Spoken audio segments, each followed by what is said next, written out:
Bhojpuri film जगत से जुड़ल हर ताजा तरीन खबर सबसे पहले जाने खातिर भोजपुरिया आर्यन चैनल के सब्सक्राइब कर ली और घंटी के जरूर दबाई। जय हो भोजपुरिया समाज।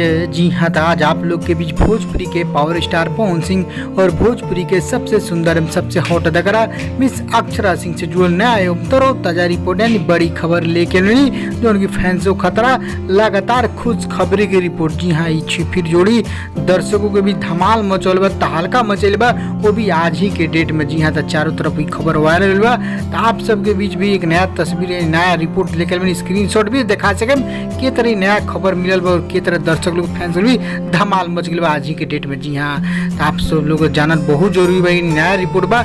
आप सब वीडियो के अंत तक देखिए, सारा कुछ रिपोर्ट डिटेल साथ जान सके। उससे पहले एक और रिक्वेस्ट करें आपसे के यदि आप भोजपुरिया आर्यन चैनल पर नया बानी तो जुड़ जाइए, सब्सक्राइब कर ली और एक घंटी के आप जरूर दबा दी।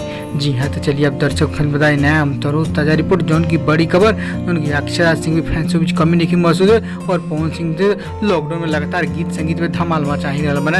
मैं कहल जाए तो पहले आपसे बता दी अक्षरा सिंह के उनकी अक्षरा सिंह फिर नया प्रोजेक्ट धमाल मचल बा, वो भी आज ही के डेट में। जी हाँ, ये नया गाना इधर आने का नहीं जो उनकी आज 10 मिलियन व्यू क्रॉस कर चुका है। 10 मिलियन के साथ साथ म्यूजिक टीम ने नया पोस्ट शेयर कर जो उनकी आपसे खुश खबरी की रिपोर्ट लेकिन जो भी आज की डेट में पवन सिंह के भी रिपोर्ट आई। जी हाँ, तब आज इधर आने का नहीं 10 मिलियन 1 करोड़ व्यू तो पूरा कर चुकल, लेकिन फैंस लोग इतना जानकारी ना हुई, लेकिन वह फैंस लोग जानकारी के साथ पवन सिंह भी नया रिपोर्ट लेकिन दोनों खबर एक साथ जब पवन सिंह भी आज ही के डेट में फैंस भी तहलका में, वो भी इनके सबसे बड़ा धांसू रिकॉर्ड बा पवन सिंह के। जी हाँ, तो अक्षरा सिंह बाद पवन सिंह भी आज ही के डेट में आज ही एक ही समय पर नया रिकॉर्ड बनी है मीठा मीठा बते कमरिया के उनकी 20 मिलियन 2 करोड़ व्यू पूरा कर गए जो उनकी पवन सिंह और डिम्पल सिंह के सबसे हॉट सबसे लाजवाब जोड़ी पहला बार होते ही धमाल मचाते जो पूरा भोजपुरिया पूरा बॉलीवुड पूरा विश्व में तहलका में जो सबसे धांसू डिकन जो कम समय में सबसे ज्यादा रिव्यू पावेला वीडियो भी बन चुके पवन डिम्पल की जोड़ी। जी हाँ, तो कहल जाए अक्षरा सिंह के भी आज नया रिपोर्ट मिले तो पवन सिंह भी नया धांसू रिकॉर्ड। तो आप सब दोनों गाना सुन ले बने नहीं सुन ले तो आप सब जाके सुन सकते नहीं, इधर आने का नहीं। Akshara Singh open official YouTube channel Akshara Singh official पे रिलीज भेल बा।